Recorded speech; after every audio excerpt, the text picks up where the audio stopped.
I'm Paul. I'm Liliana's husband from Vanilla and Canella. Oh, and that's Alex back there.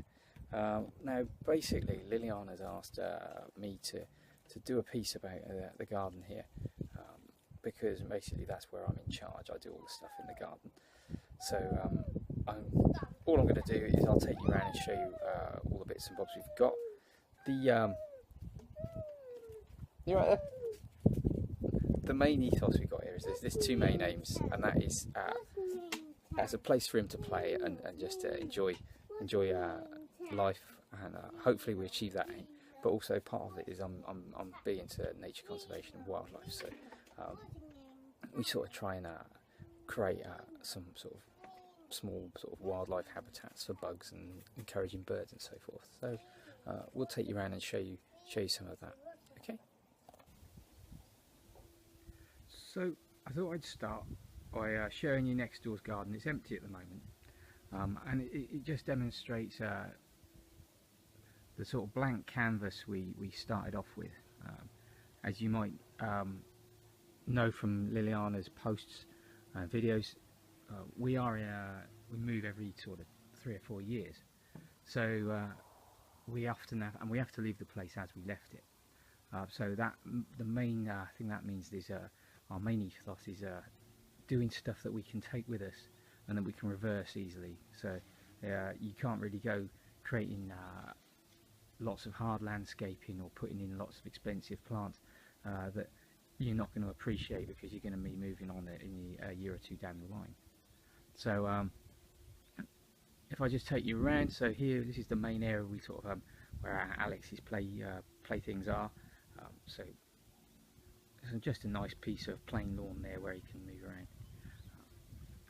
And then over to the patio area we got. And again, yeah, Lily selected the table and chairs, and they look very nice. But again, you can see it's a lot of terracotta and a lot of we like terracotta. You can get all sorts of different types of ceramic pots, but we just like the look of terracotta. And fortunately for us as well, it's often the cheaper pots you can buy, this simple and basic, but actually some of the fancier stuff isn't really our taste, but that's a personal thing for us. Water point there seems to be very popular with Alex at the moment. He loves, you can see by all the little watering cans. Some of these plants down here get a great deal of water at the moment. You can be fortunate sometimes when you move into a new garden that stuff has been left behind that you sort of can use. So here, that main plant in the centre is a dwarf hazel, and it's very nice. So it just adds a nice bit of foliage into the garden, obviously, and we've got some more pots down here to go with it.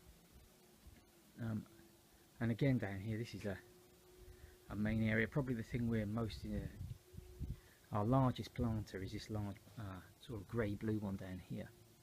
And at the moment we've just potted it up with lavender and trailing lobelia, so we're expecting it to look very good in a couple of weeks or so.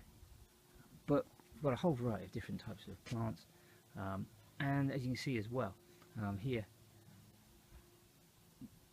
to do with my wild approach, is I'm very relaxed about weeds, and I just let stuff grow up where it fits in, and often it tends to complement the plant scheme, and it just adds to the sense of having a lot of foliage there, and fills out the what would otherwise look like a group of terracotta pots on their own. Is the grass growing up between them, I think makes quite a good effect. Over down here along the margins we've got a couple of planters which were old baskets, old bottle crates. I've just painted them up, and see, in this case does exactly what it says on the tin, and yet they're very largely, because of the amount of soil you've got in them, they sort of look after themselves. You don't need to do a whole lot of watering with them. Down here again, what I've done, as you can see,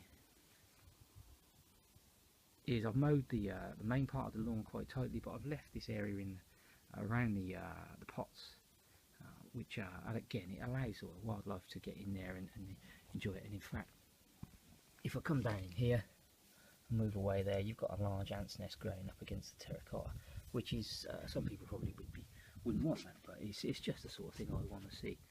And Alex seems to love getting his nose into seeing all the bugs and grubs and everything else. My latest project, which I literally finished last night, was down here, and that's this large bug hotel. We had this spot. If I zoom back, you can see the shed. Yeah, a standard issue shed, if you like. But you had that awkward corner down in the left there, and we didn't know what to do with it. And I was never happy in it. To be honest, it just started to become a bit of a dumping ground for buckets and all sorts of rubbish that you gather. And I'd had enough of it, and I decided to get hold of a lot of the stuff I had in the shed, rubbish and bits and bobs that I didn't know what to do with, and I was able to turn them into this. So I'm very pleased with how it's looking. I'll zoom in on it, and what you can see, so it's one of these bug hotels that seems to be quite trendy at the moment. And what I've done with it is, down here, this is all like terracotta, broken up terracotta bits, so we've had lots of those left over, so that's been put in there. I need to put some wire in to keep that in place, but it doesn't visually detract from it too much. Some small diameter twigs and so and stuff down in there, stuffed in very tightly. Already I notice there's a cobweb in, so somebody's moved in, which is great. Some sort of chippings of timber and small bits there. Further up, we've got your bamboo canes. They seem to be essential with one of these things these days. Everybody seems to have some bamboo canes there. Apparently they're good for solitary wasps. They like to nest in the holes in the centre. These ones are very small, so I don't know if I'll get much in there, but we'll see. And then there's some large diameter wood that I found. We're not far from some, just a few hundred metres away. We've got a large stand of woodland and that. So I was literally out there the other night. I just, within a couple of minutes, I was able to grab enough logs and wood to produce that. And there's a lot in the back behind it as well, so to just fill up the space inside. And then we had a couple of these pots, which I'd seen somebody do this elsewhere, and just again some wire to retain them and put some pine cones in there. And that's got quite a nice effect. Whether anybody ever uses this apart from the spider that's down there, who knows, but it looks quite attractive, and it's much better than what was there before, so I'm very happy. Up here I've got a small planter. Again, I didn't really have anything to do with it, you know, I hadn't found a purpose for it, but it seemed to look quite good there. So I've just put it in there, and I've put some cuttings of Mind Your Own Business, which is a lovely little like crawling flower, and it likes the shade, which is where this is generally, and so hopefully it'll crawl around there and sort of soften the timber edges there. And then up on the top there, we've got another one of these planters. We had a few of these when we were over in Ireland when we picked these up. So we've got one here, and again it was in the shed, not doing much. So I've put some plastic liner inside and filled it up with soil. And I bought a fern to start it off behind. I haven't put anything there apart from some bits of grass I had and stuff that was already in the soil. I've left it there. The thing here is it's all about letting nature take its course, so I'm more than happy for anything to grow out of here. But I did buy the fern because this is, although you wouldn't know it from looking at it right now, this is a shady spot. So hopefully that will look good. Done some superficial sort of accessories to the shed, as you see, a bit of trellis there. That thing, the wire shelving thing, that was from the kitchen that we didn't use anymore, but it looks quite good there. And she just bought some solar lights, which I've put up on the shed there as well. Round here then, this is the thing I tend to do whenever we go to different gardens, and that's like leave an area somewhere in it where either I leave a longer area of lawn, and I quite like the effect of that. And again, in this one we've happened to have a lot of nice flowers, some daisies and some Germander speedwells, those blue flowers. So I've left this bit long, and when you mow the rest of the grass around it, it gives it a bit of definition. It really does look good. And that leads up to Alex's playhouse over there, so I'll show you that now. But first of all, this is, if I come out again, this is a sort of generally wild area. And all I've done here is left that margin unmown, and it's sort of slowly growing up, becoming more wild. Found this is the bird feeding area as well, and there's all sorts of odds and ends in there that sort of adds to that wild feel. But there's an old piece of tree trunk there, which again will allow all the bugs and grubs to get in there and make the most of it. New bird feeding station, which we haven't really used. It's May now, so I don't think that'll be getting much use until a bit later on in the year. And then this is a eucalyptus tree.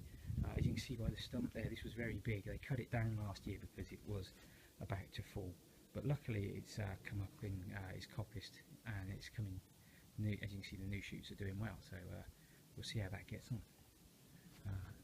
This is a bug hotel, which we got hold of a few weeks back, so that's again looks very nice. And over here is Alex's garden. So this was a large project for me last year. It's just a commercially purchased playhouse, but I do like the paint we got with it. The colour scheme looks very good.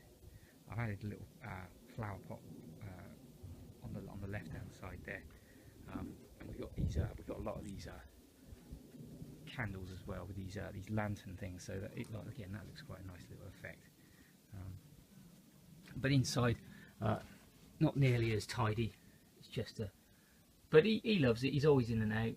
And there he is, Alexander. He's always in and out and grabbing whatever toys he needs for the adventures he's having at that time. So there's his gnome, but as far as Alex is concerned, that's Santa Claus. So we go with that. And he's got a few pots. We leave he's rather than just having a playhouse in the corner, we make a bit more of it. So we've given him his own little fence and some pots and a plant. Though I'm going to put some seed in there a bit later. We've got some seed from last year. See what comes up. Put them in the ground and see what happens. But yeah, and it just makes it sort of work a bit better as a the overall effect looks quite impressive. And he's always there, so that's great. And whenever he's got friends around, they're always running in and out. So couldn't be happier. And then down there in the corner, you see that bit of light coming through under the fence there. That's where I've dug in a small hole so that hedgehogs can get in and out. And we think we've had a few, but the cats use it. They love it. That's a regular shortcut for them. So that's a quick tour around the garden. I hope you enjoyed it, and I'm sure you'll tune in to see Liliana's next video. Goodbye.